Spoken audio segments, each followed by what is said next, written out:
Bismillahirrahmanirrahim. Pada video sekarang kita akan membahas tentang ilmu nahu dari awal atau dari dasar. Ini dibuat untuk membantu bagi yang berminat mempelajari ilmu nahu agar tidak kesulitan ataupun dapat video ini membantunya dalam memahami ilmu nahu yang benar. Dalam pembahasan ini kita mulai dari muqaddimah, dimulai pada ta'rif ilmu nahu. Bahwa ilmu nahu merupakan salah satu bagian daripada 12 macam ilmu bahasa Arab yang amat penting, sehingga amat sangat diharapkan dikuasai bagi mereka yang ingin mempelajari bahasa Arab. Utamanya nanti menyangkut bagaimana kita memahami Al-Quran dan hadis Nabi. Yang keduanya menggunakan bahasa Arab. Orang tidak akan mungkin bisa memahami kandungan Quran dan hadis kalau tidak memahami bahasa Arab terlebih dahulu. Dan di bahasa Arab ini yang terpenting adalah ilmu nahu dan ilmu sharaf. Nah, kita lanjutkan dengan apa itu ilmu nahu. Ilmu nahu adalah kaidah. Ilmu nahu adalah berisikan kaidah-kaidah atau aturan-aturan atau ketentuan-ketentuan umum yang dengan ketentuan itu dapat diketahui bagaimana keadaan akhir kalimat bahasa Arab. Apakah dia kalimat tersebut i'rab, ada perubahan, atau bina, kalimat tersebut tidak ada perubahan sama sekali walaupun disimpan di mana saja dalam sebuah jumlah. Nah, kita perhatikan sebuah contoh di sini. Seperti kalimat Ali. Dalam jumlah pertama, hadara aliyun. Dibacanya aliyun. Kenapa? Tentu akan bertanya, kenapa dibaca aliyun? Kalau kita perhatikan dalam arti, hadara hadir. Siapa yang hadir? Aliyun, Ali. Arti Ali adalah pelakunya atau orang yang melakukan hadara. Nah, pelaku dalam bahasa Arab disebut dengan fa'il. Dan setiap fa'il dalam kaidah ilmu nahu itu harus marfu. Dan Ali harus marfu dan tanda marfunya adalah dengan domah. Maka dibacanya aliyun. Berbeda dengan jumlah yang kedua, ra'aitu aliyan. Tentu ada yang bertanya, kenapa di sini dibaca aliyan, tidak aliyun? Nah, kalau kita perhatikan artinya terlebih dahulu, ra'aitu saya melihat. Saya melihat aliyan, Ali.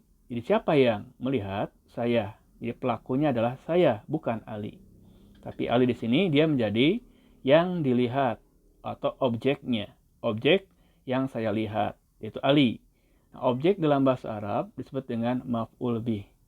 Dalam kaidah ilmu nahu, setiap maf'ul bih harus dalam keadaan mansub. Dan tanda mansub bagi Ali adalah fathah. Maka aliyan dibaca dengan fathah. Berbeda dengan contoh yang ketiga, yaitu wasiktu bi aliyin. Di sini bacanya bukan aliyun, bukan aliyan, tapi aliyin. Tentu jadi pertanyaan, kenapa dibaca aliyin? Kenapa nggak baca aliyun atau aliyan? Nah, jawabannya adalah karena ada huruf jar sebelum ali, yaitu ba. Di mana ada harokat ba di sana yang berharokat kasrah bi. Bi adalah huruf jar. Karena ada bi itulah, maka ali menurut kaidah ilmu nahu harus dimajrur dan tanda majrur dengan kasrah.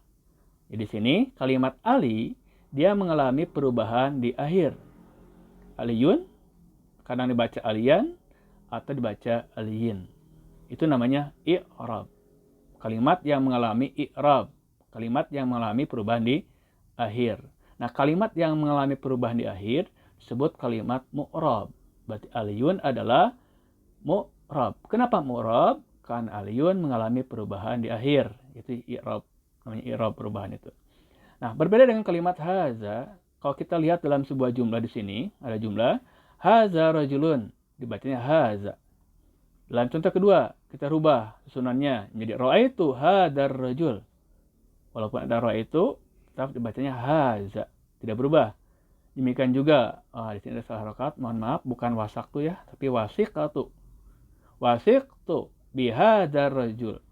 Kalimat haza, walaupun ada huruf jar sebelumnya, yaitu ba, yang berharokat kasrah bi ada huruf jar, haza tidak berubah. Tetap dibaca haza. Maka haza adalah kalimat yang tidak mengalami perubahan apapun. Dan kalimat yang tidak mengalami perubahan apapun ini disebut kalimat mabni. Karena dia tidak ada perubahan atau dia bina. Nah, berikutnya kita akan bahas pembahasan yang kedua tentang pembahasan ilmu nahu. Ilmu nahu akan membahas 3 aspek. Pembahasan ini harus dipelajari secara bertahap. Pertama, kita harus mempelajari tentang kalimat dulu. Apa itu kalimat? Ada berapa macam kalimat? Ada berapa ciri-ciri kalimat? Setelah itu kita bahas sibu jumlah. Ada berapa sibu jumlah? Apa itu sibu jumlah? Dan seterusnya. Kemudian baru kita membahas tentang jumlah. Ini adalah materi terakhir pada ilmu nahu. Dan jumlah pembahasannya amatlah luas. Nah, orang tidak bisa memahami jumlah kalau belum memahami terlebih dahulu tentang kalimat dan tentang sibu jumlah. Nah, apa sih gunanya ilmu nahu? Nah, di sini ada pemanfaat pada ilmu nahu. Di antara lain, orang dapat berbicara bahasa Arab. Karena berbicara bahasa Arab perlu kepada kaidah-kaidah nahu. Juga orang dapat membaca kitab kuning, artinya kitab yang tanpa harokat, yang dikenal dengan kitab gundul. Maka dengan ilmu nahu dan sorof dapat membacanya dengan benar. Yang ketiga, dapat mengoreksi kesalahan orang yang membaca atau berbicara bahasa Arab.